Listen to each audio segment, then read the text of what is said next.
Macam mana kita nak kenal fungus ni? Kita tak boleh nampak lah dengan mata kasar, tapi kesan dia kita boleh nampak. Antaranya dinding-dinding kita yang berkulat, yang warna hitam, pada tumpuk-tumpuk yang ada pada makanan, yang nampak macam jaring-jaring, macam kunafa-kunafa tu kan. Fungus pun boleh dilihat berada dalam minyak yang panas dan juga di dalam tom yum. Ada yang dibuat goreng tepung, ada yang dibuat sup, iaitu kulat ataupun cendawan. Sebab kulat dan cendawan ni di bawah kategori fungus, tapi yang boleh dimakan. Kebaikan-kebaikan fungus yang kita kena hargai dan kita kena tahu lah sebelum kita kata fungus ni benda yang jahat. Antaranya dalam bidang perubatan, fungus penicillium ni digunakan untuk menghasilkan penicillin, sejenis antibiotik lah untuk lawan bakteria. Dan ada juga fungus yang digunakan untuk mengurangkan kadar kolesterol. Ada juga yang digunakan untuk membantu perubatan dalam organ transplant. Kat sini nak kata fungus pun walaupun dia jahat, tapi dapat dimodifikasikan untuk menjadi sesuatu yang lebih baik. Fungus yang tak baik ni seperti yang kita tengok, dia merosakkan makanan, tumbuh-tumbuhan,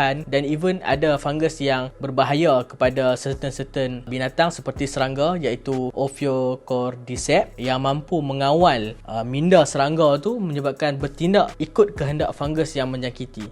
Tapi untungnya, sabar tuan-tuan, sabar. Kajian menunjukkan Cordyceps ni tak akan mampu untuk menjangkiti manusia dan kita imun lah kepada fungus ni. Jadi, sejauh mana fungus ni dapat merosakkan ataupun memberikan kesan buruk kepada kita? Kita ambil contoh satu cerita dekat USA. Pesakit ni nama dia Mark Tatum. Mark Tatum nak renovate rumah. Bila dia nak renovate rumah ni sebab oleh jangkitan kulat ataupun black mold yang menjangkiti banyak dinding-dinding dan kawasan rumah dia. Jadi, dia nak buat renovation lah. Dalam tempoh renovation tu, dia ada dekat kawasan rumah tu dan mungkin, saya tak tahulah, mungkin dia terlibat sama ke tolong cuci ke ataupun buang barang-barang yang dijangkiti kulat, sehingga kan pada satu malam Mark rasa sakit dekat bahagian sinus. Maksud dia sakit ni mungkin ingat migraine lah ataupun sakit hidung ke, gatal hidung ke, macam makan belacan. Tapi bila makin ke subuh, makin teruk sakit tu sehingga terpaksa dibawa ke hospital. Dekat hospital, doktor tak dapat detect dia ni sakit apa, tapi doktor cubalah bagi rawatan awal macam ubat untuk migraine dan juga sinus, sehinggalah bila ada kesan-kesan hitam pada rongga-rongga dekat bahagian muka, terutamanya di bahagian mata dan hidung. Jadi doktor terpaksa panggil pakar-pakar daripada universiti untuk bantu. Jadi Mark ni dihantar ke hospital universiti lah. Waktu dekat sana,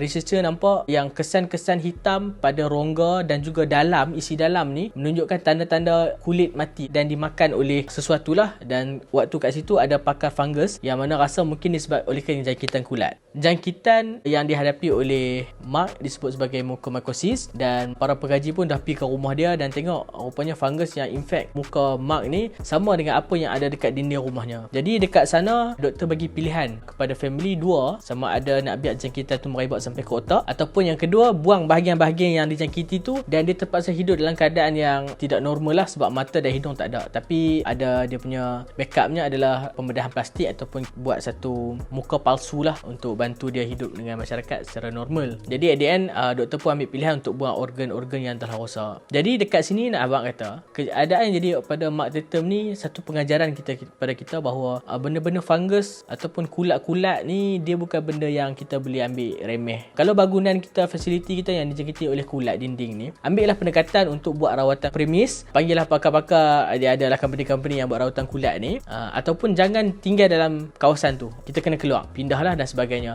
Dan untuk makanan pula, janganlah rasa yalah memanglah membazir ni amalan syaitan.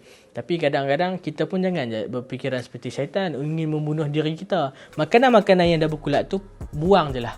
Roti-roti yang dah tamat tempoh, yang dah ada tanda-tanda hitam tu, tak perlulah nak diasingkan yang mana elok, yang mana tak elok. Simpanlah peti minggu depan aku nak buat bengkang.